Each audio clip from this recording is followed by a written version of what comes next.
looking to expand your real estate business, but you don't have the capital to do it, well, you might need to start talking to some hard money lenders. So this is how I chat with them. Hi, my name is Matt Coach. I created this YouTube channel to share the tips, tricks, and mistakes on my way to building an 8-figure real estate portfolio. And today, I'm going to go over a pretty generic conversation I had with a hard money lender. And you guys can see the questions that I asked them.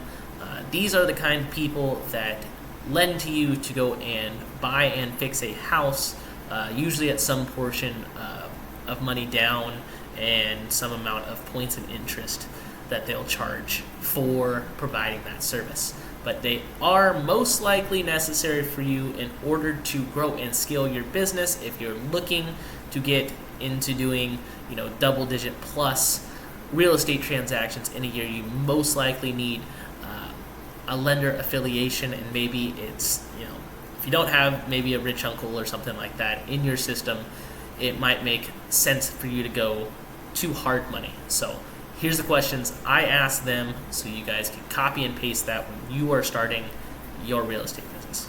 All right, without further ado, catch you later. Hey, Joel. I'm wondering about your guys' fix and flip lending programs. Okay, gotcha. This is Jeffrey. Sorry, can you say that again? This is Jeffrey. Actually, it's Matt, but that's my dad. Oh, okay, gotcha. Yeah, I just had this number tied to this lead in the system. You guys haven't spoken with any reps here before, correct? No. Okay, just want to make sure. Yeah, I'd be happy to let you know what our fix and flip program looks like. Is this for you or a client? It's for me. Okay, awesome. Where's the property located first? Cleveland, Ohio. Okay, gotcha. We do a lot of business there. Yeah, our fix and flip loan, 13 months interest only, pretty standard for the market there. Pricing, leverage, all that depends on your recent experience, credit score. We do have some minimum requirements in place, so I can give you a little bit more accurate terms during our conversation if you can answer these questions for me.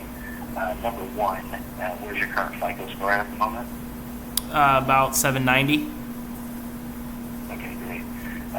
Number two, have you completed any flips in the last 3 years? I have 6 buy and holds. I don't know if that factors in for you guys, but we haven't flipped any of them. Have you by chance purchased, renovated, and refinanced? Yes. Okay, how many of those have you completed? 3 completed. Okay, Yep. awesome. Yeah. 3 completed within the last year, and then we have 3 more projects we're working on at the moment. Okay, awesome. Yeah, so that'll get you pretty high up on the experience ranks there. You'll be able to get the maximum leverage we offer at 90% of purchase price and 100% of rehab budget. Somewhere you'll also receive the benefit of 75% of the after repair value as your maximum loan amount versus 70 where you'd be. Aside from that, it's just making sure the property itself is profitable for you. Are you under contract for this? Or are you kind of just eyeballing it right now? No, I'm eyeballing at this point. I'm looking to secure lending at this point, so a lot of these phone calls have been going down. Yeah, for sure. I anticipate that for sure. Do you plan on keeping this as a rental or selling it as well? No. I think I already have my rental business kind of squared away. We're looking to add a portion of our business that does flipping as well. So we're looking to add that extend in that spot. Okay, yeah, for sure. We definitely can help you scale up. Good rule of thumb to keep in mind with us. Whatever dollar amount you're working with, we generally make it go about 7 times as far. So, where you'd be wrapped up, with just one project with your cash on hand, we could probably get you up to 3 of those at a time if needed. And then, I know you mentioned you're kind of over your rentals already, but if you do have one you decide to keep as a rental, we offer a decent incentive to refinance internally with us, where you get a discount on your origination fee. And the big thing is we waive CUNY requirements, so if that flip was done pretty fast, you can capitalize on that equity ASAP versus waiting to have it hold it like 6 months like most lenders want to see. like I said, I know you're not looking for that primarily right now, but definitely got to put that bug in your ear for that part of it. Gotcha. Yeah. I mean, it's always possible depending on the area and how, maybe if we don't get the same offers that we expected to get, that we might refinance out. If a project stays on market for longer than anticipated or something like that. Okay, that makes some sense. So what kind of points am I usually looking at for 3 houses in the last year? What's kind of points and rates that you guys usually do for a fix and flip loan? Yeah, so we actually just recently decreased our fix and flip origination fees. So you should expect, at the very worst case, probably 1.5 points, but to be realistic, you'll probably be at 1.25. With your credit score, you might even see a further benefit from this. Interest rate annualized is, over the course of that 13-month timeline, is 10.9%. But of course, each monthly payment is just 10.9 divided by 13. And of course, there's no prepayment penalty with these letter. Gotcha. Okay. All right, that makes some sense. How often do you guys hard pull credit? Once every 6 months. Gotcha. Okay, so 6 months I'll get a hard pull for it, and I can use that for the DSCR. What's your guys' DSCR loans at about the moment? 7.2 is where they start, but they do increase with leverage from there. So 75% LTV cash out refinance right now is probably in the mid to high 7s at the moment. Okay, mid to high 7s. And your points are the same for that one? That's correct. Coincidentally, they're the same over there for you. They start at 1.5, and then it decreases based on the loan amount size. If you get anything over 500,000, that's when you'll see a slight decrease in that there.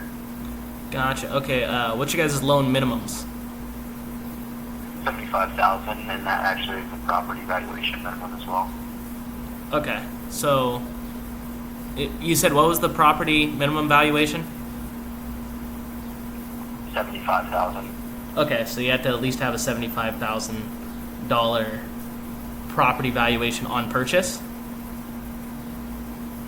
Yes, so that's correct. Before any work's done to it, we do need to see it at that 75,000 valuation. And then since we fund 100% of the rehab amount, that's included in that loan amount as well. Gotcha. Okay, so I would have to look into houses that are worth at least $75,000 on the buy, and then you'd go up to 75% of that after repair value for the loan, with 90% of the purchase price, 100% of the rehab. Yes, sir, that's correct. Okay. All right. That's good to know. Okay. What's and you guys don't have any seasoning requirements if you guys do it all internally? Is that correct? Yes, sir. If we have a fix and flip loan from Lima One Capital and we're refinancing it into our 30-year note, that's when we'll see those benefits there, that waive seasoning and then the discounted origination. Gotcha. Okay, so you get discount origination fees if basically I get a loan from you guys to buy, fix the house, and I refi with you guys. I'll get knocked down my origination and not have seasoning requirements for the property. That's correct. Gotcha. Okay. All right. How quickly can you guys close on a house? For the fix and flip and bridge loans, we're looking at about a 3-week timeline to close, give or take, based on the appraisal, that's third party, as well as title work and insurance. Gotcha. Okay, so roughly 3 weeks. You guys close. Okay. All right. Well, that's the majority of the questions I have for you. So thanks for talking with me today, and I'll get back to you guys here shortly, because I do have a loan already with you guys. Cool. So that's cool. All right. Thank you. Yeah, no problem, man. Take care. So hopefully you guys could hear that all right. I'll have to re-listen to this. But the basic questions that you're going to get asked is, what's your experience? What's your credit score like? What's kind of your buy box, what you're trying to get into? I always ask about minimum loans for them. That's because I'm in Cleveland, Ohio, where it's very possible that I get a property that is under that 75K asking price that he's talking about. So that's what he said. Minimally, you have to buy a house that's worth at least $75,000, and his loan minimum is $75,000. So they have to loan you at least 75 grand. So if I have a $100,000 house, that doesn't make a lot of sense to get a loan for $75,000. There's not really a lot of wiggle room there, especially after I have to pay them money for it. So I would have to go up the ladder, find houses more in that $250,000 range for this to make sense. I also asked him about origination fees. Those are your fees that you pay up front for a loan. So they're in points. So if you get 1 point of a $75,000 loan, 1 point of that is $750. It's, in a percentage basis. So 1.5 points would be, at $11.25. So that would be, for a $75,000 loan. So that's what I was asking. Seasoning requirements for a DSCR loan means how long you either have to own the house for or how long somebody has to live inside the house for, depending on their definition. So he was saying that if we get the loan to buy and fix the house, then we can also get the loan to, own the house. That refinance loan I can get back from him for that as well, with lesser origination fees and no seasoning requirements.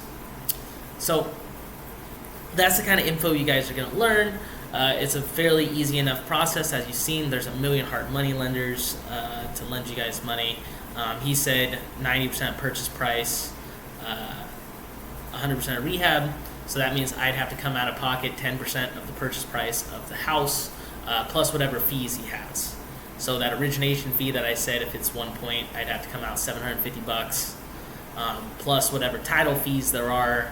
So that'll probably be another $1,000 or $2,000. And then you also have to come through with, maybe a couple months of prepaid interest. So they might take 2 months interest. So if you have a 13% rate or whatever, if he has, I think he said 10.9% was this thing over 13 months. So I'd have to pay like $600 or whatever a month for that. So they might take 2 or 3 months up front for that. And then, that's going to be most of your fees. They might have a broker processing fee too. So that'll be a fee that they'll add on to it. But all told, basically, if I wanted a 75K house that was worth $200,000 when I was finished, and I needed, he said he'd go up to 75% of the ARV, means that he'd lend up to $150,000 for that house. So that's what I wanted to do, get $150,000 to build a $200,000 house. Then that's what I would have to come out of pocket. That $15,000, right? 10% of the purchase price. Sorry, 10% of the purchase price. So if the house was $75,000, I'd have to come out $7,500 for that, plus the fees, right? So 1 point of fees would be another $750, plus all the title costs that are involved. So that would be another like $2,000, and then a few months of interest for however long. So if I hold it for 6 months, I'd pay about $600 a month. So that'd be another $3,600 I'd pay. So all told, in order to flip a house, I would have came out of pocket, somewhere 12 to 15 grand to do that 75K house that's worth $200,000. I need a $150,000 loan for. So, hopefully some of that math makes enough sense for you guys. Actually, you check if it was a $150K loan, it'd be more than that. It wouldn't be $600. It'd be more like $1,200 for the loan. Double it. I was doing it with a 75K loan because that's how I usually. That's kind of more my wheelhouse of houses I deal with. So sorry, I'd come out. If we held it for 6 months, I'd have $7,200 of interest, $7,500 down, plus the points and the title fees. So I'd probably be about $17,500 in order to buy a house that's $75K, put $75K into it, and sell it for $200,000. And then on the back end, I'd have to put in my realtor fees and closing costs basically for the house. So that'd be another about 6% there. So all told, I'd come out 30 grand basically to get a house from 75K, put in 75K, and having it be worth $200,000. So 30 grand for that 50K spread. So I'd make 20 grand in that deal. So, anyways, that's me talking to a lender, and then me, kind of letting you guys know the future outcome of how that would work out if I were to flip that house in a 6-month time frame. So there you guys go. Hopefully that was informational and helpful to you guys. Hopefully you could hear them well enough. But there you guys go.